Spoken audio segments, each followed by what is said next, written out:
सबको जय मसीह की। बाइबल भवन मसीह संगति देहरादून में आप सभी का हार्दिक स्वागत है।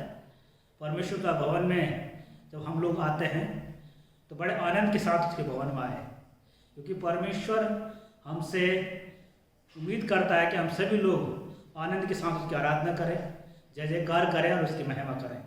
आइए हम आज की आराधना का आरंभ करेंगे और हम अपने आप को बंद करेंगे और प्रार्थना में जाएंगे।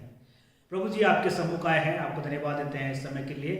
और प्रभु आज की आराधना सभा पर प्रभु आपकी आशीष होने पाए, और जितने भी लोग प्रभु हम फेसबुक के माध्यम से हमें सुन रहे हैं प्रभु जी, आपकी आराधना के लिए तैयार है प्रभु जी, यूट्यूब के माध्यम से प्रभु जी सुन रहे हैं, आपसे विनती करते हैं कि हम सभी लोग मिलके आपकी आराधना आत्मा और सच्चाई से कर सके। प्यारे प्रभु जी, पवित्र आत्मा परमेश्वर आपका वचन कहता है कि आनंद के साथ यहोवा के सम्मुख आओ, आनंद के साथ उसकी जय जयकार करो, डफ बजाते और वीणा बजाते हुए उसकी आराधना करो, उसकी स्तुति करो प्रभु जी, नाचते हुए या सारंगी बजाते हुए उसकी स्तुति करो प्रभु जी।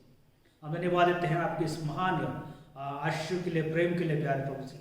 पिता परमेश्वर, जब आज की आराधना आरंभ की जाती है, आज की सभा पर प्रभु आपकी आशीष होने पाए, आज के वचन के वक्ता को आपके हाथों में सौंपते हैं, आराधना की टीम को आपके हाथों में सौंपते हैं प्रभु जी।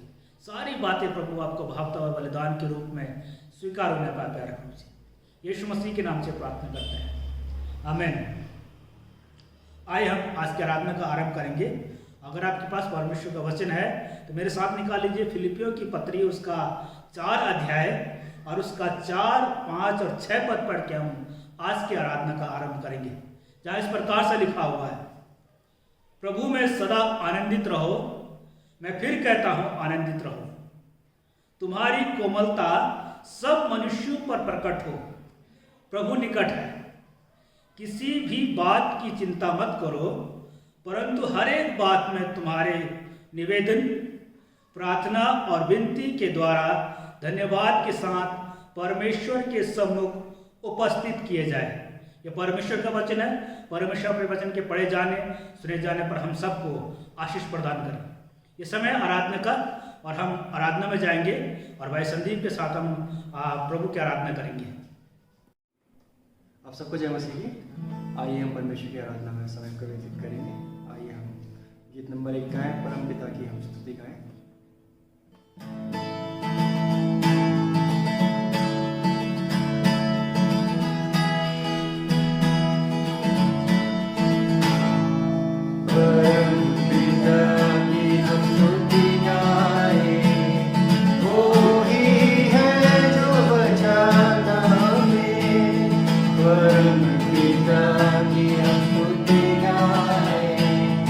Oh, he has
करेंगे। आइए हम एक अंग्रेजी गीत गाएंगे, इंग्लिश सॉन्ग गाएंगे, heart of worship.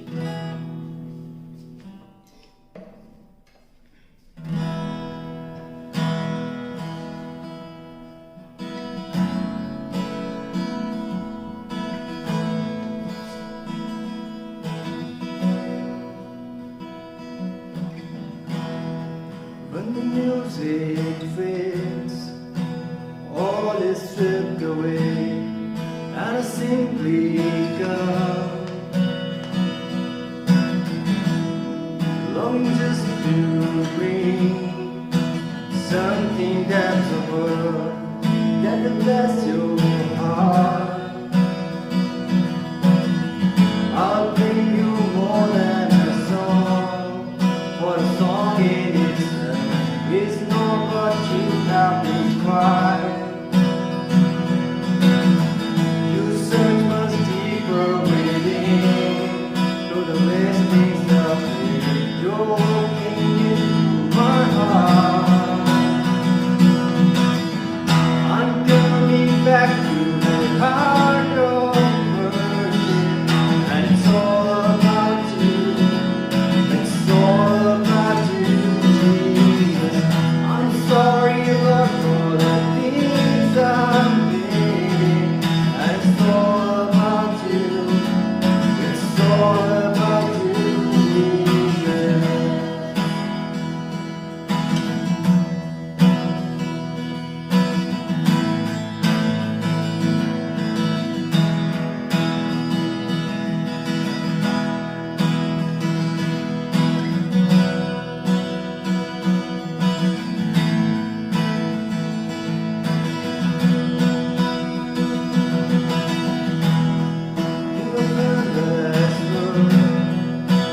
No one could express how much you deserve.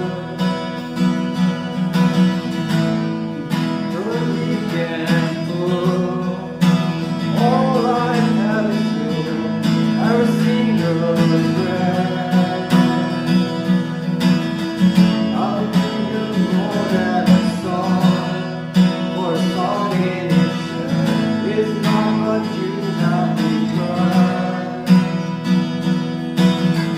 You search much deeper within, through the mysteries of it, looking into my heart.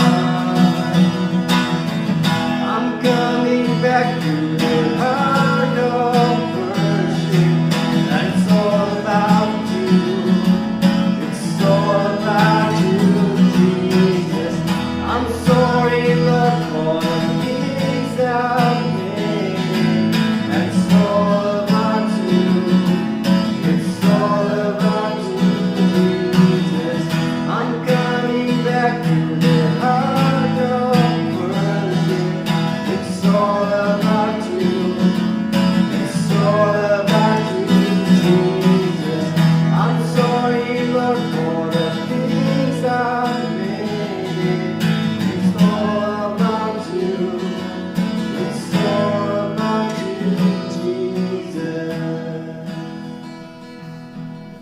आइए हम एक और गीत गाएंगे परमेश्वर की महिमा के लिए। दिल से आराधना करूं मैं।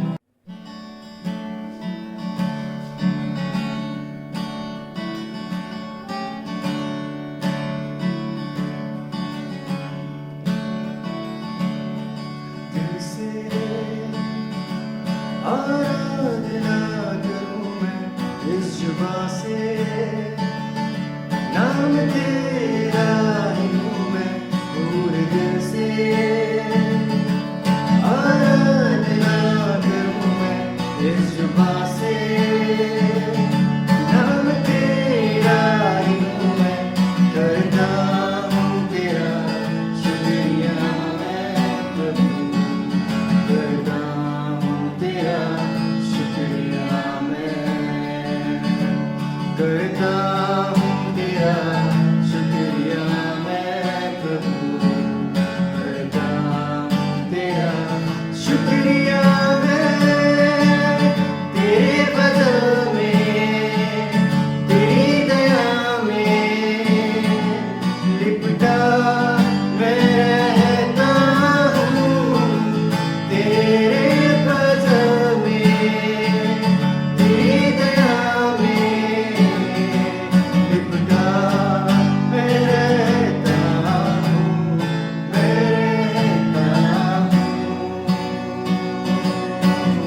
धन्यवाद पिता परमेश्वर, धन्यवाद प्रभु जी कि आपने हमें बचाए रखा। धन्यवाद प्रभु इन सुंदर गीतों के लिए, इन गीतों को गाने से प्रभु जी जो हमारे जीवन में प्रभु जी आपके द्वारा से आशीष आई है पिता परमेश्वर, उसके लिए हम आपका बहुत ऐसे धन्यवाद करते हैं। धन्यवाद प्रभु जी हमारी आराधना को ग्रहण करने के लिए। प्रार्थना प्रभु यीशु मसीह के नाम से मांगते हैं, आमीन। कलीसिया के लोग के लिए मेरे पास कुछ सूचनाएं हैं जो मैं आप तक पहुंचाना चाहता हूं। हर रविवार हम आराधना के लिए मिलते हैं और जब से कोरोना वायरस की वजह से देश में लॉकडाउन चला है, हम सभी लोग अपने अपने घरों में हैं और हम इन दिनों 9 बजे यूट्यूब के माध्यम से और फेसबुक के माध्यम से मिलते हैं। और मेरा आपसे निवेदन है कि हर संडे जब रविवार का दिन होता है तो उस दिन हम 9 बजे से लेकर 10:30 बजे तक प्रभु की आराधना करते हैं। तो मेरा निवेदन है कि आप सभी लोग उस समय यूट्यूब और फेसबुक के माध्यम से ज़रूर से हमसे जुड़े ताकि परमेश्वर की आराधना हम लोग मिल के कर सकें। दूसरी एक सूचना और मेरे पास है कि आने वाले जुलाई के महीने से एक अंग्रेजी कोर्स DBI चला रही है और आपसे निवेदन है कि अगर आप भी उससे जुड़ना चाहते हैं, ऑनलाइन कोर्स है, अगर आप उससे सीखना चाहते हैं तो आप भी उससे जुड़ सकते हैं और आप हमसे संपर्क कर सकते हैं ताकि आप भी अंग्रेजी भाषा को सीख सकें। और साथ ही साथ अगस्त के महीने 3 तारीख से आश्रम बाइबल कोर्स स्टार्ट हो रहा है।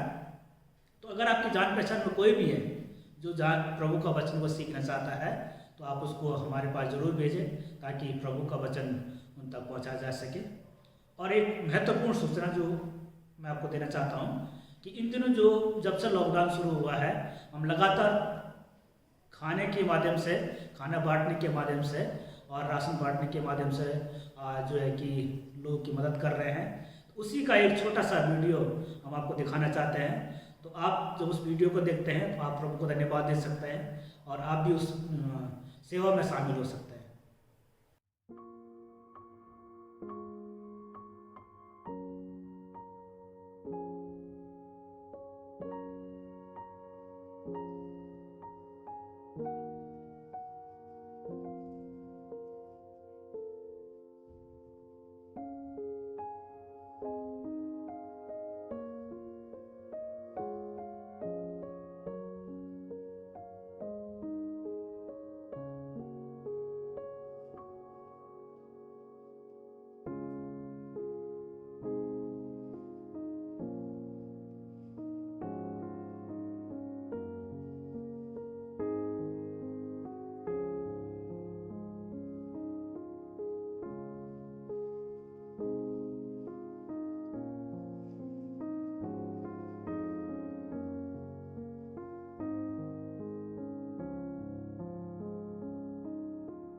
कबाड़ी का काम करते हैं। हम 4 परिवार हैं यहाँ पे और कबाड़ी का काम करते हैं। लॉकडाउन की वजह से हमें बहुत ही दिक्कत हो गया था। उनमें DBI की तरफ से आए राशन पानी के लिए, उन्होंने पूछताछ करके हमें राशन पानी दिया। उनका बहुत बहुत धन्यवाद करते हैं। हमें बहुत ही सहायता किया उन्होंने।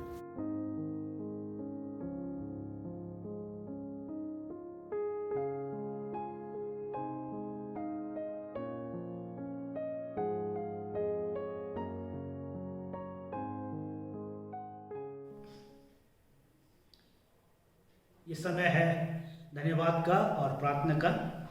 और मेरे पास कुछ धन्यवाद के निवेदन है जो कलीसिया के लोगों द्वारा प्रभु के सम्मुख दिए गए हैं।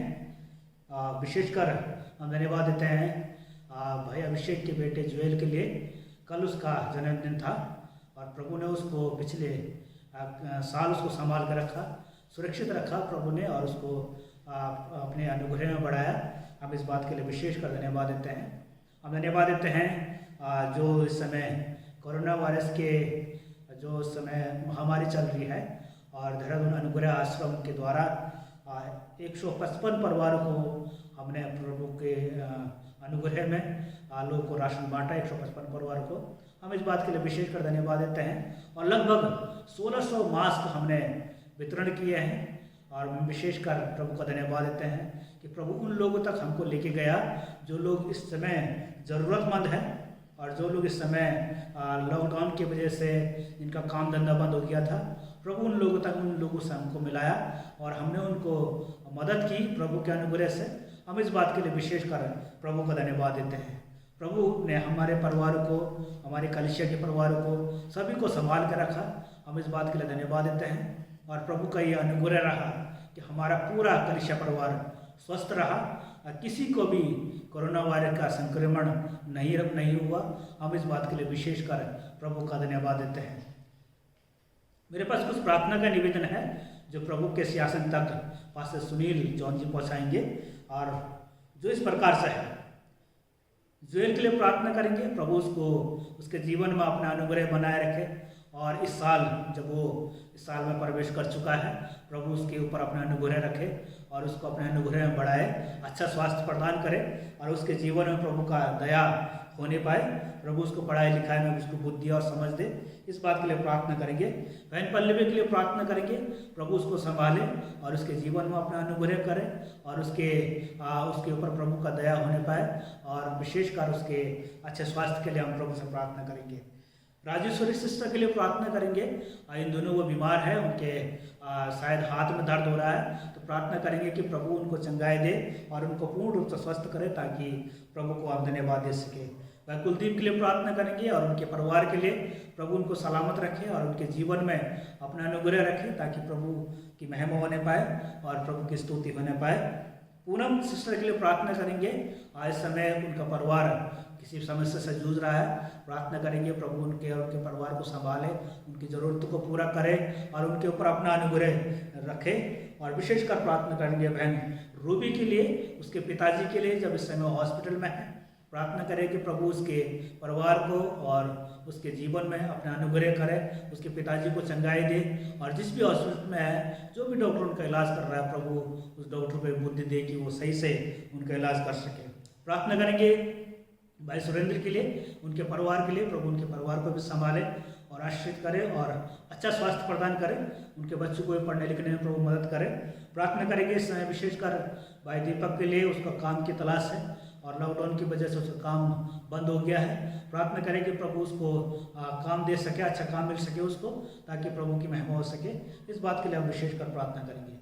तो हम विशेषकर चाहते हैं कि हमारे पूरे कलीसिया परिवार के लिए भी प्रार्थना की जाए ताकि हमारा पूरा परिवार प्रभु में सलामत रह सके और प्रभु की महिमा हो सके। हम इस बात के लिए विशेषकर प्रभु से हम प्रार्थना करेंगे और मैं चाहूँगा कि सारी प्रार्थना को इस कलीसिया के पासवान सुनील जॉन जी सामने आएंगे और प्रभु का सिंहासन तक पहुँचाएंगे। आइए हम लोग प्रभु से इन विषयों के लिए प्रार्थना करें। अनुग्रहकारी सर्वशक्तिमान पिता परमेश्वर, आपके चरणों में आते हैं और आपका धन्यवाद देते हैं प्रभु कि आपने कलीसिया के सारे सदस्य को आपने संभाल के रखा, इसके लिए आपका धन्यवाद देते हैं प्रभु। धन्यवाद देते हैं कि इस वर्तमान परिस्थिति में जो महामारी चल रही है प्रभु जी, आपने हर एक जन को, कलीसिया के सदस्य को बचाया प्रभु जी। धन्यवाद देते हैं, बीमारियों से बचाया इसके लिए धन्यवाद देते हैं, उनकी आवश्यकताएं पूरी की इसके लिए धन्यवाद देते हैं। पिता परमेश्वर, आज के दिन हम प्रार्थना करते हैं कुछ विषय जो हमारे सामने हैं प्रभु जी। इस समय विशेष तौर से हम प्रार्थना करते हैं बेटा जोएल के लिए।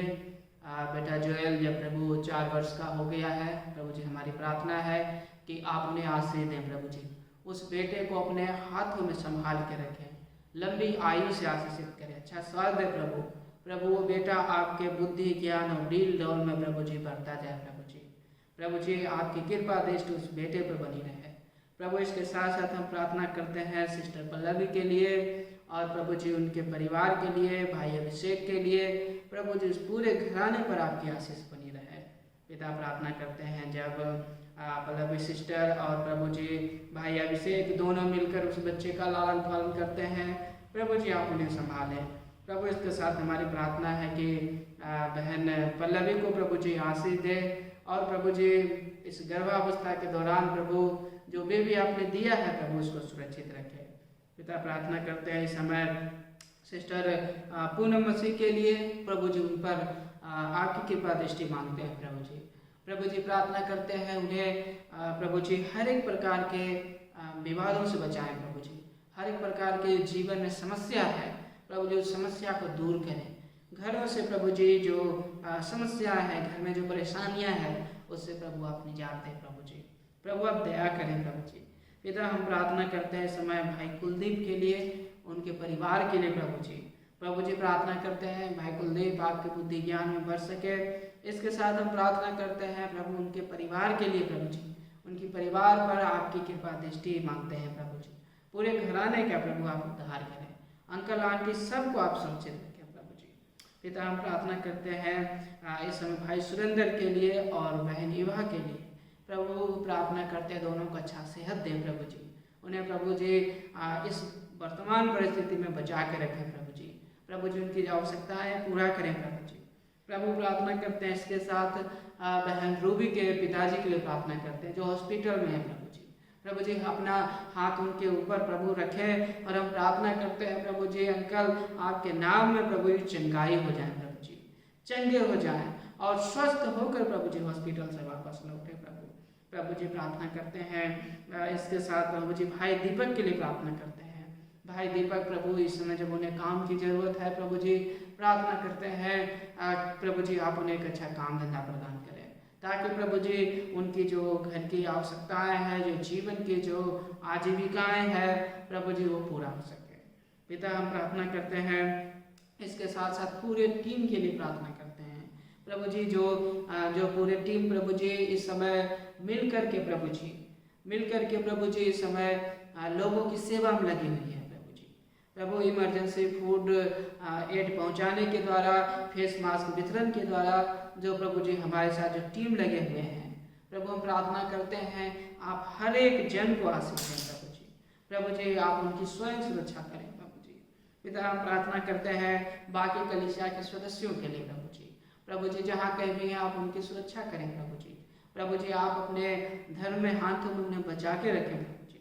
प्रभु जी आपकी कृपा दृष्टि उन पर बनी रहे प्रभु। प्रभु प्रार्थना है प्रभु प्रार्थना करते हैं इस समय भाई नवीन और सिस्टर अल्फीना के लिए प्रभु जी, उनके पूरे घराने के लिए प्रभु जी आप उन्हें प्रभु संभालें और सुरक्षित रखें प्रभु और इस प्रभु वर्तमान महामारी से बचा के रखें। पिता परमेश्वर इसके साथ हमारी प्रार्थना है प्रभु जी।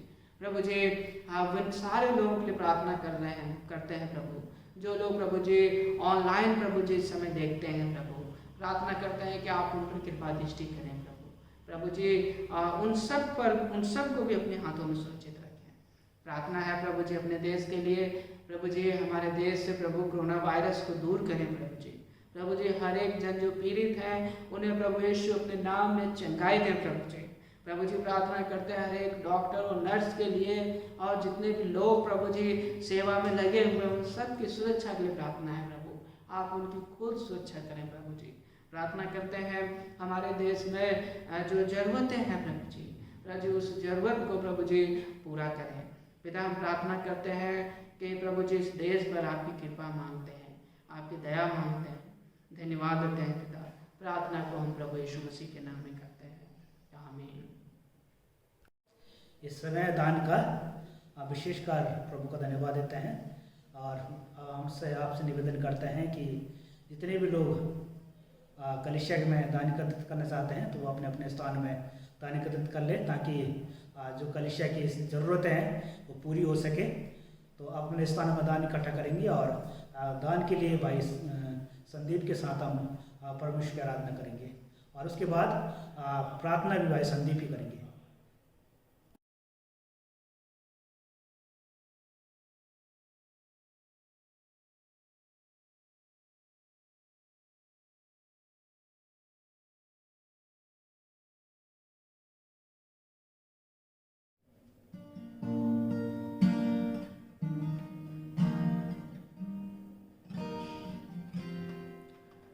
तू न छोड़ेगा मुझे, ना त्यागेगा कभी, तू कितना है भला बयां कर पाऊं नहीं। तेरे वचनों ने दी मेरे मार्ग पे रोशनी, तेरे वादों से मुझे नई सामर्थ मिली। यीशु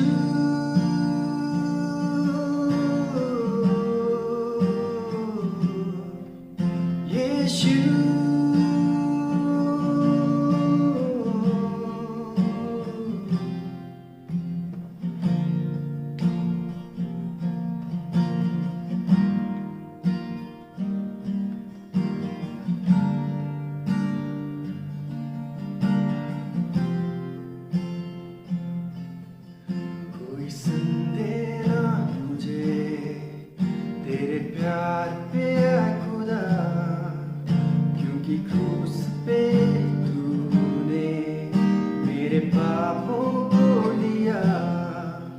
तेरे वचनों ने दी मेरे मार्ग पे रोशनी, तेरे वादों से मुझे नई सामर्थ मिली। यीशु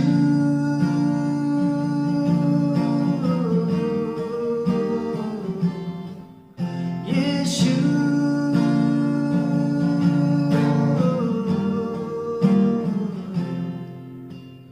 तू ही है आसरा खुदा, न छोड़ू मैं हाथ तेरा। मेरी हर खुशी तुझसे ही, न भूलूं तेरे प्यार को कभी। तेरे चरणों में मुझे मेरी जिंदगी नहीं, तू चरवाहा मेरा, ना कोई कमी। यीशु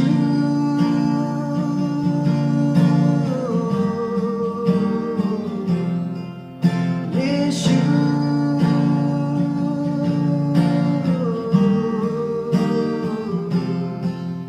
यीशु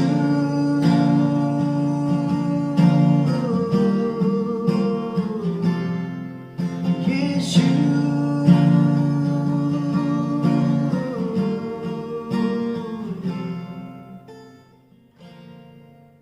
आइए हम दान के लिए धन्यवाद की प्रार्थना करेंगे। परमपिता परमेश्वर, हम धन्यवाद करते हैं प्रभु जी इस दान के लिए, जो भी दान प्रभु जी दिया गया प्रभु जी, लोगों ने अपनी प्रभु जी कमाई से प्रभु आपको दिया। खुदाबंद यीशु मसीह आपके लोगों के लिए दिया परमेश्वर, आपके कलीसिया के लिए दिया परमेश्वर।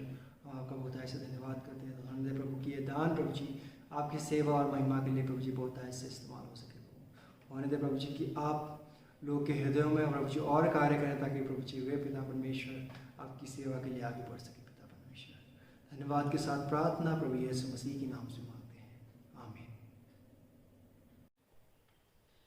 ये समय संडे स्कूल के बच्चों का, और संडे स्कूल के बच्चे एक गीत गा के परमेश्वर की महिमा करेंगे, और उसके बाद इस कलीसिया के पासवान सुनील जॉन जी सामने आएंगे और परमेश्वर के वचन से हम सबको आशीषित करेंगे, और अंतिम प्रार्थना के साथ और आशीष वचन के साथ इस कलीसिया को विदा करेंगे। बच्चों को मेरे पास आने दो, बच्चों को मेरे पास आने दो। यीशु ने कहा उन्हें आने दो, मेरे पास आने से मत रोको। बच्चों को मेरे पास आने दो, बच्चों को मेरे पास आने दो। यीशु ने कहा उन्हें आने दो, मेरे पास आने से मत रोको। बच्चों को मेरे पास आने दो, बच्चों को मेरे पास आने दो।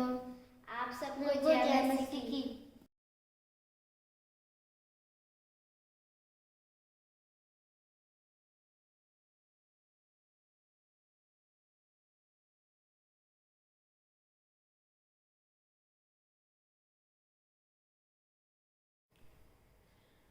आज का वचन फिलिपियों की पत्री 4 अध्याय 10 पद से लेकर के 20 पद के बीच में पाया जाता है। और इस समय जबकि प्रभु के वचन को पढ़े जा रहे हैं, हम उसके आदर के लिए अपने अपने स्थानों पर खड़े हो जाएंगे। और इस समय जहाँ कहीं भी आप देख रहे हैं, अपने अपने बाइबल अपने हाथों में ले लें और खड़े हो जाएं। यहाँ इस प्रकार से लिखा हुआ है फिलिपियों 4 अध्याय 10 से लेकर के 20 पद के बीच में, मैं प्रभु में बहुत आनंदित हूँ कि इतने दिनों के पश्चात मेरे प्रति तुम्हारी चिंता पुनः जागृत हुई। निसंदेह पहले भी तुम्हें मेरी चिंता तो थी, परंतु उसे प्रकट करने का अवसर नहीं मिला। मैं अपने किसी अभाव के कारण ये नहीं कहता, क्योंकि मैंने प्रत्येक परिस्थिति में संतुष्ट रहना सीख लिया है।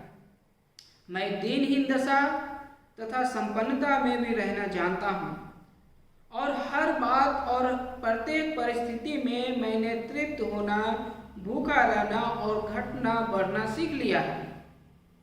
जो मुझे सामर्थ्य प्रदान करता है, उसके द्वारा मैं सब कुछ कर सकता हूँ। फिर भी तुमने भला किया कि मेरे क्लेश में सहभागी हुए। हे फिलिपियों, जैसा कि तुम स्वयं जानते हो, सुसमाचार प्रचार के कार्य में जब मैं मैसेडोनिया से विदा हुआ, तो तुम्हें छोड़ कोई अन्य कलीसिया लेन देन के विषय में मेरे साथ सहभागी नहीं हुई। इस प्रकार थिस्सलुनीकी में भी तुमने मेरी सहायता के लिए एक बार नहीं वरन अनेक बार दान भेजे। यह बात नहीं कि मैं दान चाहता हूँ, वरन ऐसा फल चाहता हूँ जो तुम्हारे लाभ के लिए बढ़ता जाए। मेरे पास सब कुछ है और बहुतायत से है। तुमने इफ्रुदितुस के हाथ से जो दान भेजा, उसे पाकर मैं संतुष्ट हूँ। वह तो मनमोहक सुगंध और ग्रहण योग्य बलिदान है, जिससे परमेश्वर प्रसन्न होता है। मेरा परमेश्वर भी उस धन के अनुसार जो महिमा सहित मसीह यीशु में है, तुम्हारी प्रत्येक आवश्यकता को पूरी करेगा। हमारे परमेश्वर और पिता की महिमा युगानुयुग होती रहे। आमीन। आइए इस समय अपने अपने स्थान पर बैठ जाएं और प्रभु के वचन को समझने के लिए प्रभु से सहायता मांगे।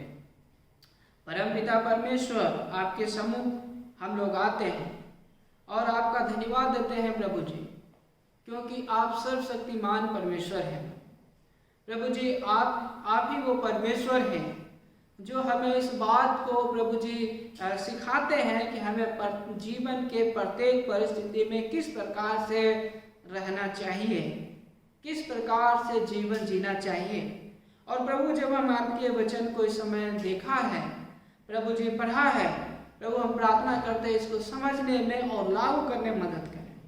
प्रार्थना को हम प्रभु यीशु मसीह के नाम में करते हैं। आमीन। फिलिपियों 4 अध्याय 10 पद से लेकर के 20 पद के बीच में यहाँ पर आज का जो वचन का जो शीर्षक है, टाइटल है, वो इस प्रकार से है, प्रत्येक परिस्थिति में संतुष्ट रहना सीखना। प्रत्येक परिस्थिति में संतुष्ट रहना सीखना। प्रत्येक परिस्थिति में संतुष्ट रहना सीखना ये जीवन की एक कला है जो बहुत ही कम लोग सीख और समझ पाते हैं। लोग तब अपने जीवन में संतुष्ट रहते हैं जब उनके पास जो है पर्याप्त मात्रा में सब कुछ उपलब्ध है। उन्हें खाने को भोजन है, उनके पास बैंक में पैसे हैं, उनके परिवार के लोग स्वस्थ हैं, उनके बाकी अच्छे स्वास्थ्य हैं। लेकिन जब आवश्यकता में होते हैं, जब कमी में होते हैं, तो लोग जो है बिल्कुल धैर्य खो देते हैं। उनके जीवन से जो संतुष्टि है वो चली जाती है और वे सोचने लगते हैं कि वो क्या खाएंगे, क्या पहनेंगे, किस प्रकार से रहेंगे। और अभी का जो समय है, जिस परिस्थिति में हम लोग जी रहे हैं, ऐसे महामारी के परिस्थिति में लोगों के जीवन में ये बातें देखने को मिलती है कि लोग असंतुष्ट हो गए, उनके जीवन से संतुष्टि चली गई। पौलुस इस समय जबकि रोम की जेल में है, और वो जब फिलिपियों की पत्री को लिखता है तो वो कहता है कि प्रभु में सदा आनंदित रहो। प्रभु में सदा आनंदित रहो, इसका अर्थ है कि प्रत्येक परिस्थिति में प्रभु में आनंदित रहो। और इसी कारण से जब पौलुस आनंद शब्द जो है करीब 16 बार इस फिलिपियों की पत्री में वर्णन करता है। और यहाँ पर 4 अध्याय के 11 पद में कहता है, लिखा हुआ है 11 पद के आधे से आगे भाग में लिखा हुआ है, क्योंकि मैंने प्रत्येक परिस्थिति में संतुष्ट रहना सीख लिया है। पौलुस किसी भी परिस्थिति में हो, चाहे वो जेल में हो, चाहे बाहर हो, चाहे उसे घसीटा गया, चाहे वो पीटा गया, चाहे जो है वो जहाज पर जब जा रहा था, जब जहाज टूटे, किसी परिस्थिति में पौलुस जो है उसने संतुष्ट रहना सीख लिया है। और जब अभी जेल में है वो अभी भी संतुष्ट का जीवन जी रहा है। आज जबकि पूरे संसार जो है इस बात का सामना कर रहा है, भारत इस बात का सामना कर रहा है, आप और हम इस बात के सामना कर रहे हैं, खास तौर से जो है इस कोविड-19 महामारी की, शायद हमारे और आपके जीवन से ये संतुष्टि चली गई है और हम भविष्य के लिए चिंतित हैं। जब हम भोजन जो इमरजेंसी फूड है, जब हम लोगों को वितरण कर रहे थे, तो हमने वितरण करते समय इस बात को जाना कि कई ऐसे लोग हैं जो लोग जब किसी और से भी भोजन सामग्री प्राप्त कर रहे हैं, दूसरे भी से भी प्राप्त कर रहे हैं, तीसरे से भी प्राप्त कर रहे हैं, और इस प्रकार से जो है वो जो है इकट्ठा करने में लगे। हमने इस बात को पाया कि उनके जीवन में संतुष्टि नहीं है। हमने इस बात को भी जाना कि कुछ ऐसे भी लोग हैं जिनके पास सब कुछ है, लेकिन वो भी जो इमरजेंसी फूड एड है उसको प्राप्त करने में लगे हुए, और हमने देखा कि उनके जीवन में संतुष्टि नहीं है। प्रियो, ये वो समय है जब हमें और आपको जो है संतुष्ट रहना सीखना पड़ेगा। लालची नहीं, परंतु संतुष्ट रहना सीखना पड़ेगा। प्रत्येक परिस्थिति, चाहे हमारी परिस्थिति बहुतायत की परिस्थिति है जब हमें सब कुछ है, या हमारी परिस्थिति ऐसी परिस्थिति जब बिल्कुल कमी में जीवन जी रहे, हर एक परिस्थिति में हम संतुष्ट रह सकते हैं। और यहाँ पर जो है 3 प्रकार के जो व्यवहारिक बातें बताई गई है कि किस तरीके से हम प्रत्येक परिस्थिति में, चाहे वो कमी की परिस्थिति हो, चाहे वो बढ़ती की परिस्थिति हो, हम कैसे संतुष्ट रह सकते हैं। पहली बात है वो है कि दूसरों के द्वारा दिए गए भेंट पर निर्भर ना रहें।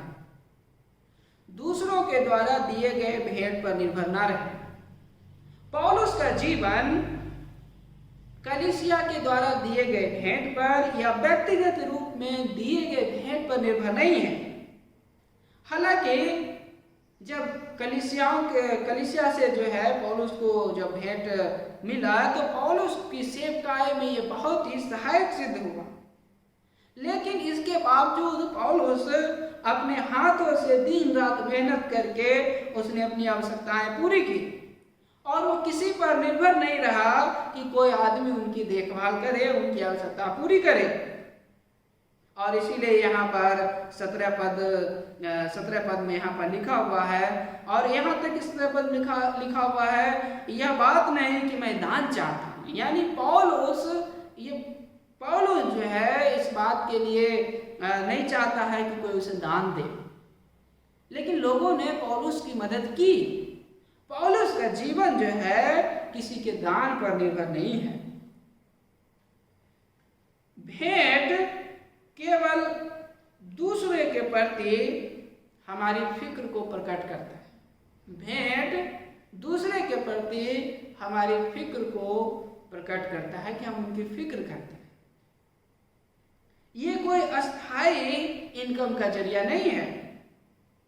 यहाँ पर देखिए पौलुस जो कि परमेश्वर का सेवक है, उसने लोगों से ये नहीं कहा कि लोग उनकी मदद करें, लेकिन जो दूसरे जो लोग हैं व्यक्तिगत, चाहे वो कलीसिया हो, उन्होंने पौलुस के जो उन्होंने सुसमाचार के प्रति जो दुख उठाते हुए देखा, सुसमाचार के लिए किस तरीके से पौलुस जो है लगातार प्रयत्नशील है, एक जगह से दूसरी जगह यात्रा कर रहा है, इन बातों को देखते हुए उनकी आवश्यकता में उन्होंने हाथ बढ़ाए और पौलुस को उन्होंने जो है भेंट भेजे।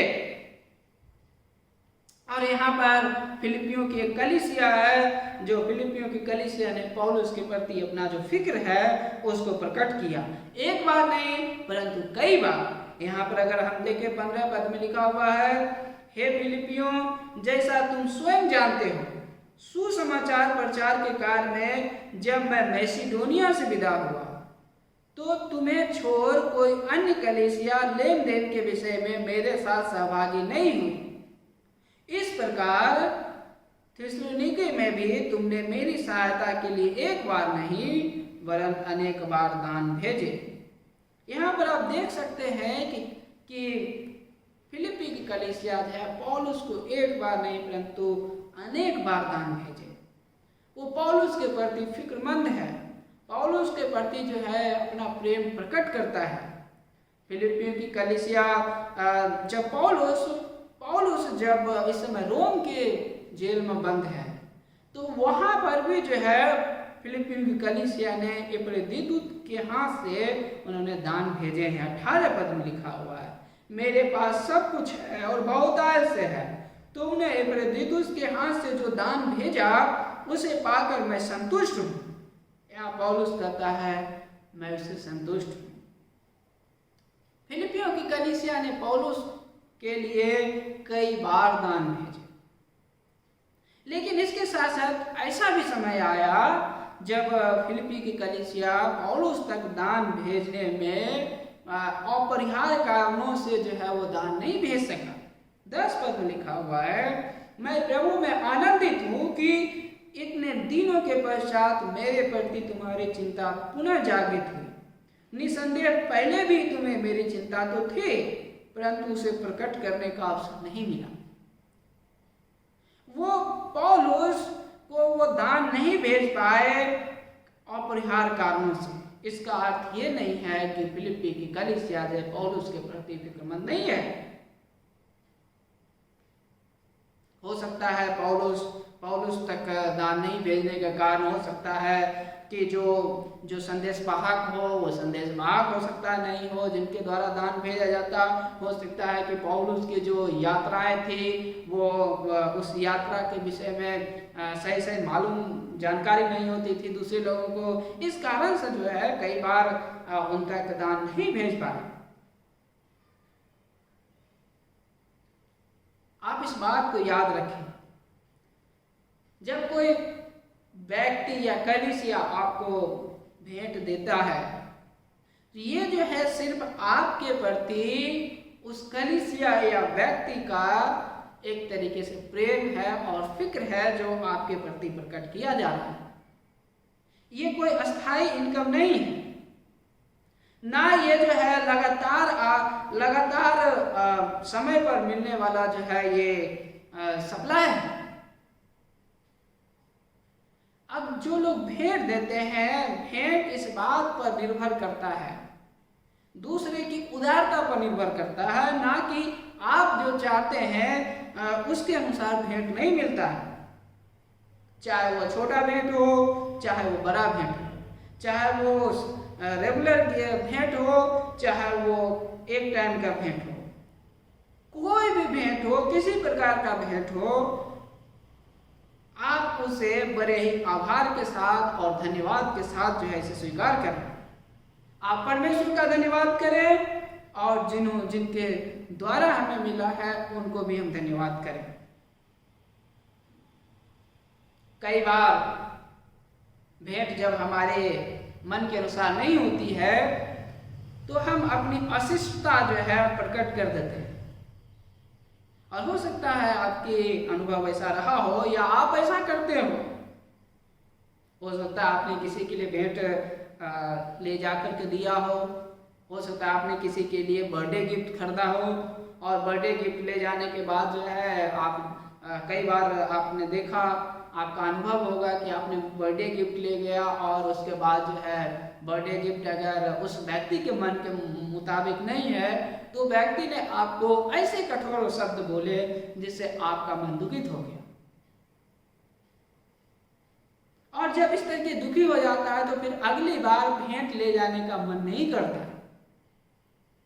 प्रियो, अगर आपके अंदर इस तरीके की आदतें हैं इस प्रकार की आदतों पर विराम लगाएं, क्योंकि कोई भी किसी प्रकार का भेंट, चाहे छोटा हो या बड़ा हो, जब हमें देते हैं आप उसे बड़े ही आदर के साथ, धन्यवाद के साथ जो है स्वीकार करें। अगर आप तक आपातकालीन भोजन सहायता पहुंची है तो आप उसके लिए कुरकुराए नहीं। हो सकता है ये आपातकालीन भोजन सहायता आपके मन के अनुसार नहीं है, आप इसके लिए उस व्यक्ति का धन्यवाद करें, परमेश्वर का धन्यवाद करें। इसके साथ हम देखते हैं कि केवल कुछ ही हैं जो अपने संसाधनों को बांटते हैं। यहाँ पर 15 पद में लिखा हुआ है, जब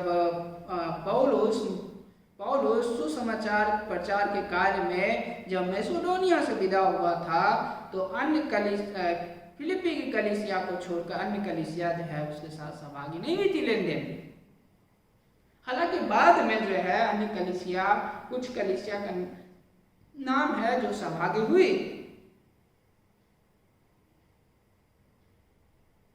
देने वाले कम हैं और लेने वाले जो है ज्यादा हैं।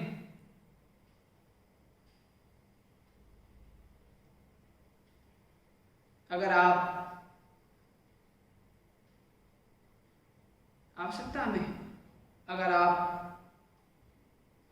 में हैं और किसी ने अगर आपको दान दिए हैं, भेंट दिए हैं, तो इसके लिए परमेश्वर का धन्यवाद करें। अगर किसी ने नहीं दिया है फिर भी परमेश्वर का धन्यवाद करें। क्या आप पौलुस के जैसा दान प्राप्त करने वाले हैं?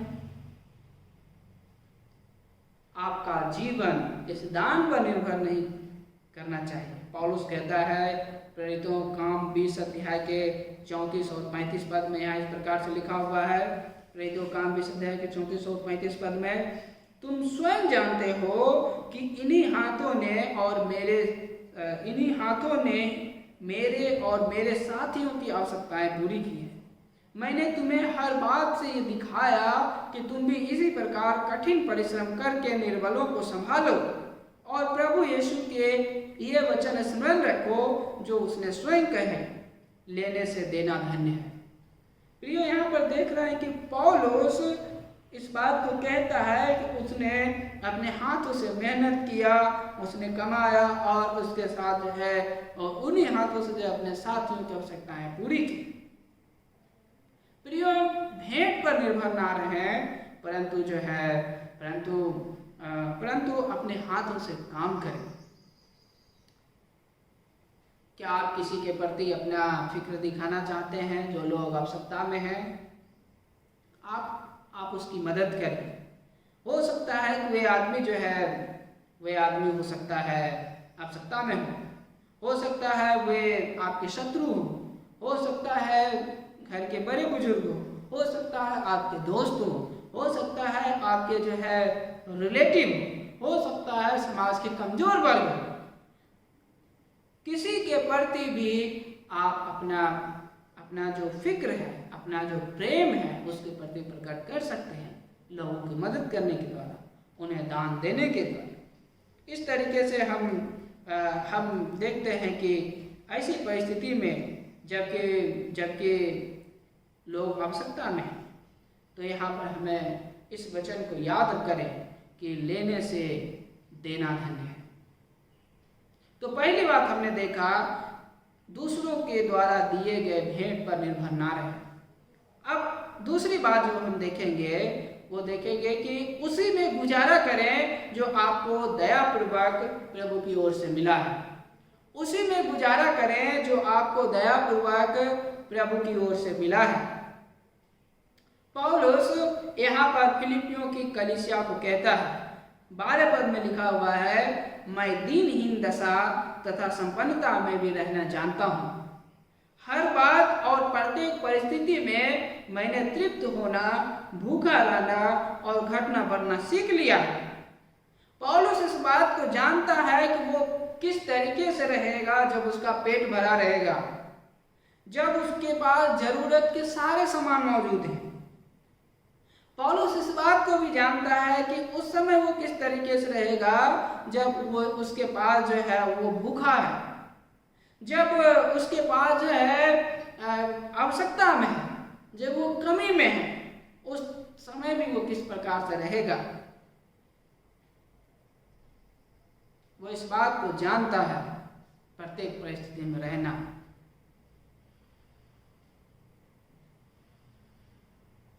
परमेश्वर ने आपको उस परिस्थिति में जो भी उपलब्ध कराया है उसमें आनंद पूर्वक रहे। हो सकता है आपने अपने हाथों से कमाया हो या किसी और के द्वारा आप तक आपको मदद की गई।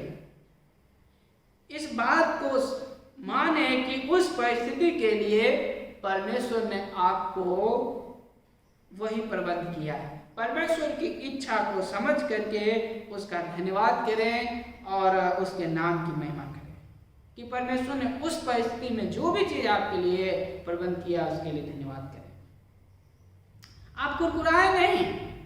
जिस प्रकार इस्राएली जो है मिस्र की गुलामी से जब निकले थे, उन्होंने भोजन के लिए कुरकुराया, उन्होंने पानी के लिए कुरकुराया और इस प्रकार से उन्होंने परमेश्वर के विरोध में पाप किया और उसमें से कई लोग मर गए। पौलुस पहला तीमुथियुस 6 अध्याय के 6 पद से लेकर के 8 पद तक में इस प्रकार से कहता है। यहाँ पर लिखा हुआ है, पहला तीमुथियुस 6 अध्याय 6 से लेकर 8 पद तक, परंतु संतोष सहित भक्ति वास्तव में महान कमाई है, क्योंकि ना तो हम संसार में कुछ लाए हैं ना यहाँ से ले जाएंगे। यदि हमारे पास भोजन और वस्त्र है तो इन्हीं से हम संतुष्ट रहेंगे। यहाँ पर देख रहे हैं प्रियो, पौलुस कहता है संतोष सहित भक्ति, संतोष सहित भक्ति, संतोष सहित भक्ति वास्तव में महान कमाई है।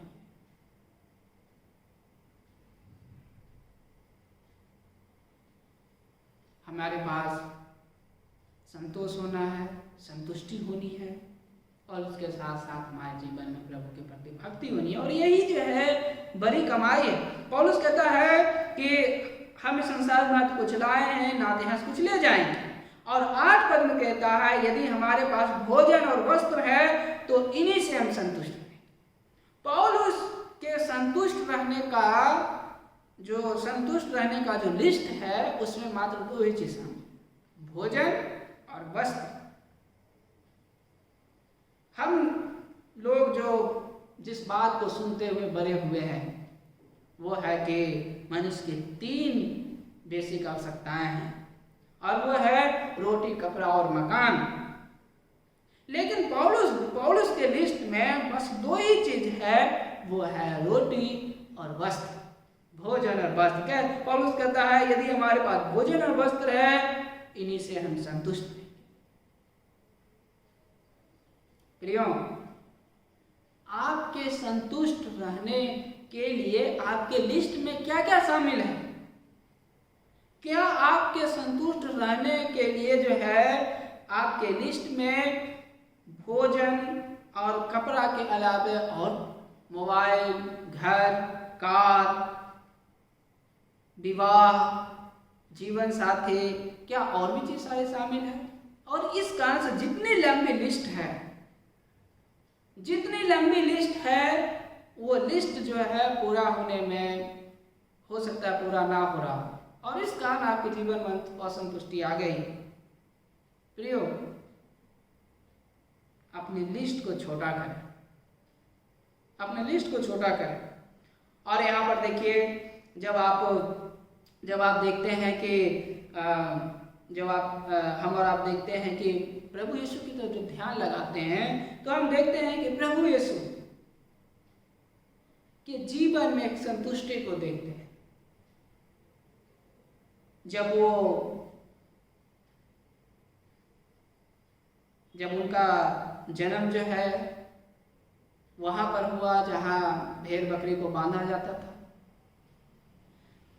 जहां उनको जो है उस चरनी में रखा गया, प्रभु यीशु के को जो है सर छुपाने के लिए जगह नहीं थी। मरकुस 8 अध्याय के 20 और लूका 9 अध्याय के 58 पद के अनुसार प्रभु यीशु को जब क्रूस पर चढ़ाया गया तो नंगा क्रूस पर चढ़ाया गया। कि क्या ये सारी बातें जो है आपको और हमको सोचने पर मजबूर नहीं करती है? इतने कम चीजों में जो है किस तरीके से प्रभु यीशु ने गुजारा किया, और इसके बाद भी उन्होंने पिता के प्रति जो है पिता के प्रति उन्होंने कोई दोष नहीं लाया, कुरकुराया नहीं, और पिता परमेश्वर के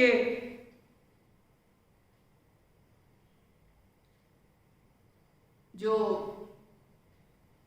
उसके लिए इच्छा है उसको मान करके जो है उन्होंने इसे स्वीकार किया।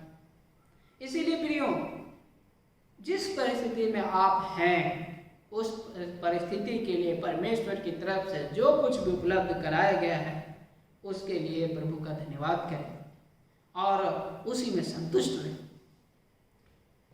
पहली बात हमने देखा कि दूसरों के द्वारा दिए गए भेंट पर निर्भर ना रहे। दूसरी बात हमने देखा उसी में गुजारा करें जो आपको दयापूर्वक प्रभु की ओर से मिला है। तीसरी बात हम देखेंगे, इस बात पर भरोसा करें कि परमेश्वर आपका स्रोत है। इस बात पर भरोसा करें कि परमेश्वर आपका स्रोत है। परमेश्वर हम सबका स्रोत है क्योंकि उसी ने सब कुछ बनाया है। उसने आकाश पृथ्वी बनाया, वो हमारे सामर्थ्य का भी स्रोत है। हर एक परिस्थिति में हम संतुष्टि का जीवन जिए, इसके लिए वो हमारे सामर्थ्य का भी स्रोत है। यहाँ पर देखिए लिखा हुआ है 13 पद में, जो मुझे सामर्थ्य प्रदान करता है उसके द्वारा मैं सब कुछ कर सकता हूं। परमेश्वर ही है जो पौलुस को उसने सामर्थ्य प्रदान किया कि प्रत्येक परिस्थिति में वो संतुष्ट रह सके। उसकी सामर्थ्य जो है प्रत्येक विश्वासी को इस बात के लिए योग्य बनाती है कि मनुष्य केवल रोटी से नहीं परंतु हर एक वचन जो परमेश्वर के मुख से निकलता है उससे जीवित रहेंगे। कई बार परमेश्वर हमारे मन के अनुसार वो चीजें नहीं देता है क्योंकि हमारी संतुष्टि का लिस्ट कुछ और ही है। परमेश्वर हमें कुछ बातें सिखाना चाहता है ऐसी परिस्थिति में। अगर कोई चीजें परमेश्वर ने हमें नहीं दिया है तो वो चाहता है, वो इस बात के लिए हमें सामर्थ्य देता है कि हम किस प्रकार से कमी की स्थिति में भी, बढ़ती की स्थिति में भी, हर परिस्थिति में किस प्रकार से हम जो है आनंद पूर्वक रहें।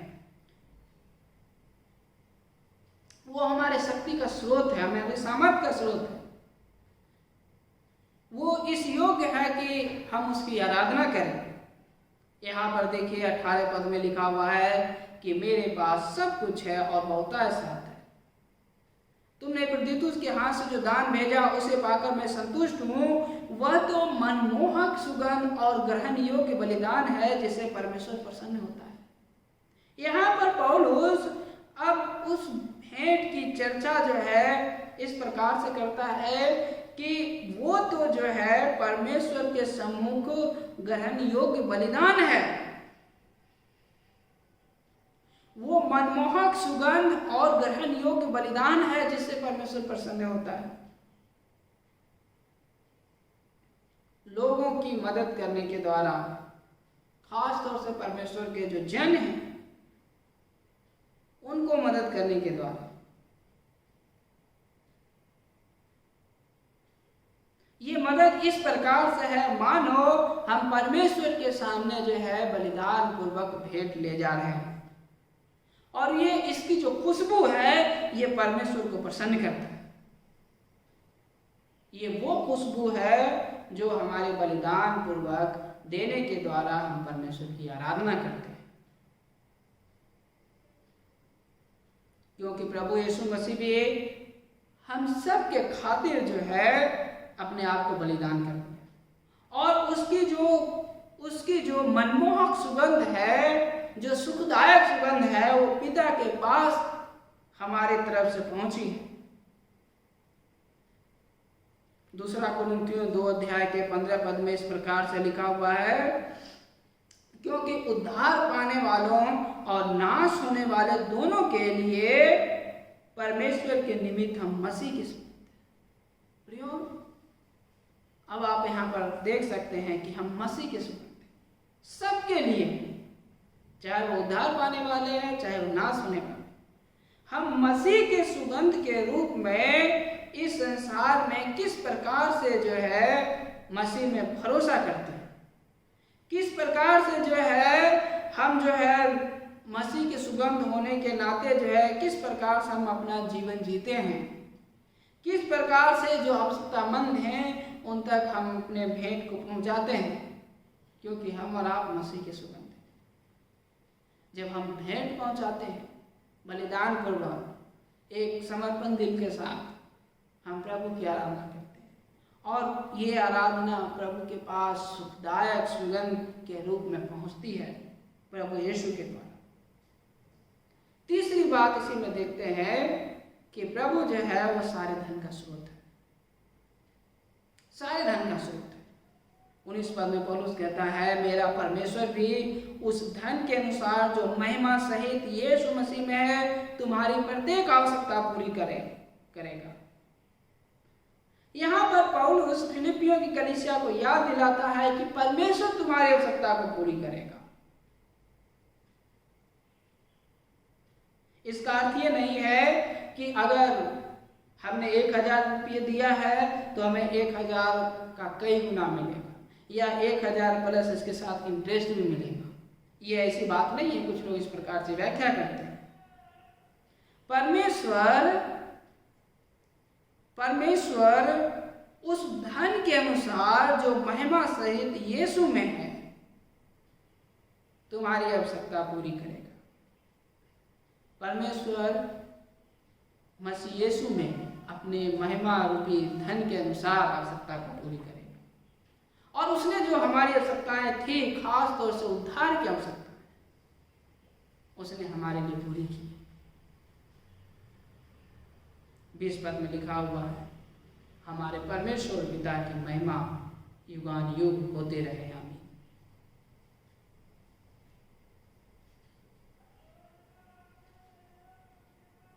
पौलुस जो कि परमेश्वर का सेवक था, उसने इस बात को सीख लिया कि कैसे प्रत्येक परिस्थिति में संतुष्ट रह सकते हैं। अगर उसके पास पर्याप्त मात्रा में संसाधनें थी तो इसके लिए उसने डिंग नहीं हाँका, या उसने जो है प्रभु को भूल नहीं गया। अगर वो आवश्यकता में था, कमी में था, तो इसके लिए उसने परमेश्वर के प्रति जो है कुरकुराया नहीं। वो प्रत्येक परिस्थिति में संतुष्ट रहना सीखा। ये तभी हो सकता है प्रियो, जब परमेश्वर की सामर्थ्य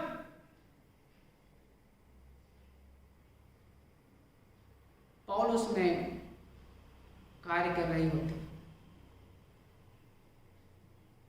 उसमें कार्य किया।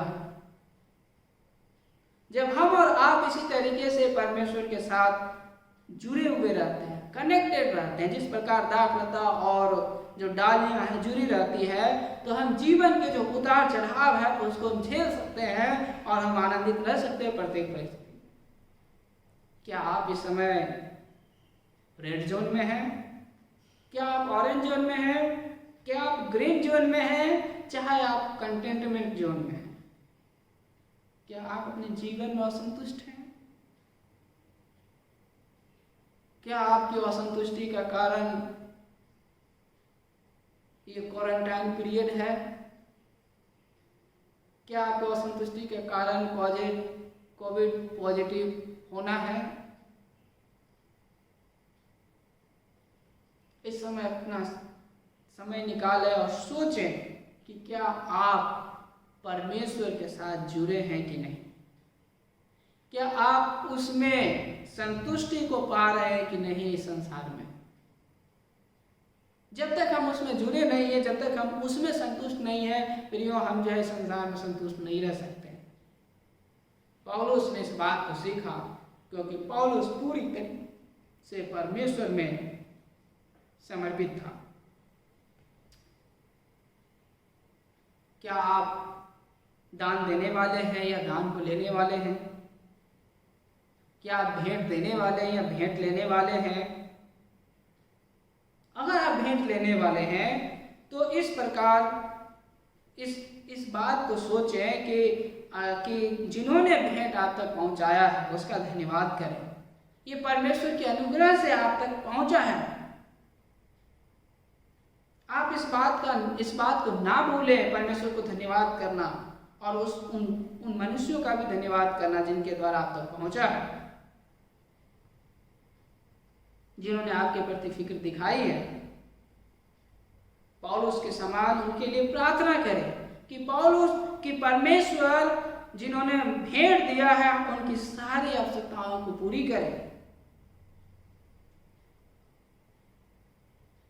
क्या आप भेंट देने वाले हैं? उन लोगों की तरफ ध्यान लगाएं जो आवश्यकता में है। हो सकता है कलीसिया के सेवक आवश्यकता में, हो सकता है आपके दोस्त आवश्यकता में, हो सकते हैं आपके घर के बड़े बुजुर्ग आवश्यकता में, हो सकता है आपके रिलेटिव आवश्यकता में। आप उनके प्रति परमेश्वर के प्रेम को और अपनी फिक्र को प्रदर्शित करें इस समय में। याद रखें, परमेश्वर ने आपको और हमको इसी समय के लिए जो है नियुक्त किया है, रखा है, ताकि हम अपने कार्य के द्वारा जो मसीह की जो खुशबू है वो इस संसार में फैलने के साथ साथ जो खुशबू है परमेश्वर के पास मसीह यीशु के द्वारा पहुंचे। हमारे परमेश्वर और पिता की महिमा युगानुयुग होती रहे। आमीन। आइए इस समय हम लोग प्रार्थना करते हैं। अनुग्रहकारी सर्वशक्तिमान पिता परमेश्वर, आपका धन्यवाद देते हैं आपके पवित्र वचन के लिए जो प्रभु हमने सुना है। पिता, हमारी प्रार्थना है कि इन वचनों को जीवन में उतारने में मदद करें। प्रभु, इस बात की हमें समझ दे कि हम आप में ही प्रभु जी प्रत्येक परिस्थिति में संतुष्ट रहना सीख जाए। सब लोग प्रभु जी हर एक परिस्थिति में संतुष्ट रहना सीख जाए। हमारे जीवन के द्वारा, हमारे काम के द्वारा प्रभु आपकी खुशबू संसार में फैले और इसके साथ ये खुशबू प्रभु जी आप तक पहुंचे सुखदायक सुगंध के रूप में। धन्यवाद देते हैं पिता। प्रार्थना को हम प्रभु यीशु मसीह के नाम में करते हैं। आमीन।